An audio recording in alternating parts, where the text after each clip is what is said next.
How to enable Google Assistant on Android phone. For this, go ahead and open a Google application and tap on the profile icon at the top of the screen. From here, head to Settings.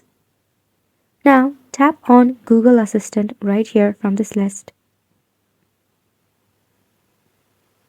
Tap on Hey Google and Voice Match and toggle on the button to enable your Google Assistant.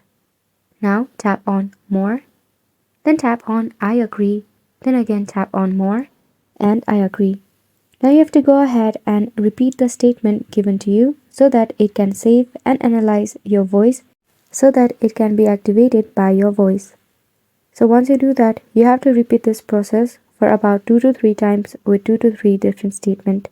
And once you are all done, it will take a second to be activated.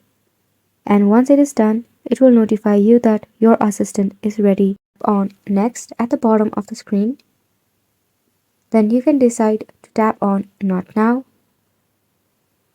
Now once you are all set up, you can head back from a Google application and give it a try. Try by saying Hey Google. And once it is done, it will activate by itself and you can give it command or you can allow it to make a call, set an alarm and more. So go ahead and give this a try and thank you so much for watching.